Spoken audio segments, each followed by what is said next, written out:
Alhamdulillahirabbil alamin wa bihi nasta'inu ala umuri dunya waddin.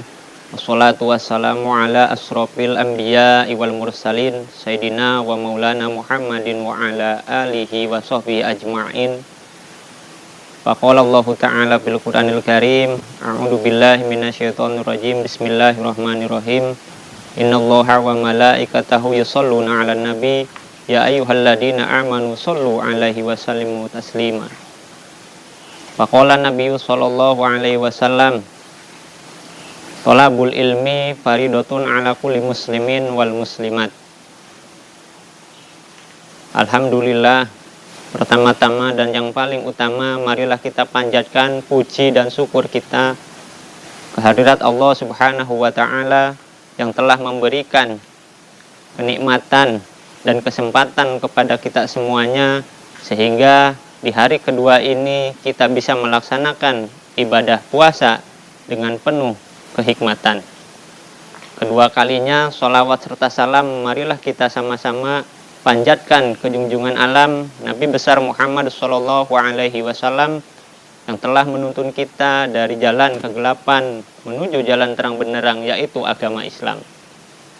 Anak-anakku sekalian yang saya banggakan, pada hari kedua puasa ini, di sini saya akan menerangkan tentang beberapa hikmah atau kewajiban kita mencari ilmu. Karena hidup tanpa ilmu akan terjadi sesat dalam kehidupan kita. Seperti Nabi yang bersabda di dalam mukadimah tadi, bahwasanya mencari ilmu adalah kewajiban kepada setiap kaum muslimin laki-laki ataupun muslimat perempuan. Maka dari itu kewajiban mencari ilmu ini kewajiban setiap muslim, dari mulai diais ataupun digendong sampai menuju ke liang lahat. Ada beberapa hikmah dalam mencari ilmu, yaitu yang perlu diperhatikan dalam mencari ilmu adalah satu. Di dalam kitab Ta'limu Ta'lim diterangkan bahwasanya ada banyak para pencari ilmu, akan tetapi tidak bisa memberikan kemanfaatan ataupun memberikan kemaslahatan di dalam kehidupannya. Ada juga kesalahan dalam mencari ilmu. Dalam kitab Ta'limu Ta'lim diterangkan bahwasanya ta'alam fa innal ilma zainun li ahlihi wa fadlun wa unwanun likulil mahamidi. Di dalam kitab taklim dijelaskan bahwasanya kita wajib mencari ilmu, menambah ilmu setiap hari. Wa kun mustabidan kula yaumin ziyadatan. Setiap hari kita harus mencari ilmu. Bagaimana cara kita mencari ilmu? Tujuan apa yang akan kita hadapi untuk mencari ilmu tadi? Di dalam era modern ini berbagai ilmu banyak kita dapatkan, mulai dari ilmu teknologi, mulai dari ilmu agama, dan lain sebagainya. Namun akan tetapi, kewajiban mencari ilmu ini kadang disepelekan oleh sebagian orang, sehingga banyak dari kita yang mengalami kebodohan dan tidak berpendidikan. Anak-anakku sekalian yang saya banggakan, ada sebuah kisah. Orang mencari ilmu, pengabdian kepada guru sangat lama. Dikisahkan dalam kitab, ada satu orang yang menjadi ulama besar, namun ketika belajar, beliau tidak bisa apa-apa. Ketika beliau belajar setiap hari hanya mengabdi kepada gurunya, hanya membersihkan rumah gurunya, membersihkan halaman gurunya. Akan tetapi ketika sudah lama belajar di pondok tersebut, beliau keluar dari pondok tanpa pamit kepada gurunya. Setelah itu, beliau masuk ke dalam hutan. Di dalam hutan, beliau duduk termenung dan melihat sebuah batu yang sedang ditetesi oleh air.